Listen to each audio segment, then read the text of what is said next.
ሰላም ውድ ተመልካቾቻችን እንኳን ወደ ዜና ለሀገር ዩቲዩብ ቻናላችን በደህና መጡ።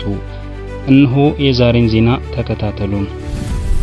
የትግራይ ክልል ጊዜያዊ አስተዳደር ፕሬዝዳንት ሌተናል ጀነራል ታደሰ ወረደ ትናንት ቅዳሜ ጥር 23 2018 ዓ.ም ምሽት ለትግራይ ቴሌቪዥን በወቅታዊ ሁኔታ ያተኮረ ቃለ መጠይቅ ሰጥተዋል። ከቀናት በፊት የተወሰነ ኃይላችን የአገር መከላከያ ሰራዊት ወደሚገኝበት ጸለምቲ እንዲገባ አድርገናል። ይህን ያደረግነው ከመከላከያ ግጭት ሳንፈጥር ወደ ግዛታችን ለመግባት ፍላጎት እንዳለን ለማስታወስ እንጂ ለመዋጋት አይደለም። ይህንን ከማድረጋችን በፊት በማይደጉሻ በተባለ ቦታ 4 ሰዓታት የፈጀ ውይይት ከመከላከያ ጋር አድርገናል። ከዚህ በኋላ ያልተጠበቀ ግጭት ተከሰተ። ግጭቱ ተቀጣጥሎ ወደ ውጊያ ወደሚመስል ተቀየረ። ይህንን ተከትሎ የአውሮፕላን በረራ አቆመ። የድሮን እንቅስቃሴ ከቅኝት ወደ ጥቃት ተሸጋገረ።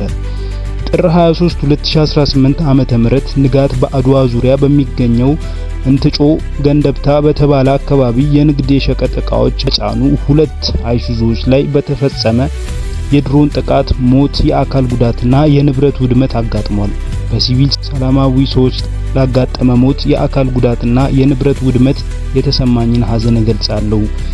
ጦርነት መልሶ ሊቀሰቀስ የሚችለው የትግራይ ግዛታዊ አንድነት ሳይረጋገጥ ሲቀር ብቻ ነው። ከዚህ በመመለስ ወደ ጦርነት የመግባት ፍላጎት የለንም። ስለዚህም የአገር መከላከያ ሰራዊት ወደሚገኝበት ጸለምቲ ወረዳ የዘለቀው ኃይላችን እንዲመለስ ትዕዛዝ ሰጥተናል። በሰላማዊ መንገድ እንጂ በግጭትና ጦርነት የሚፈታ ችግር የለም።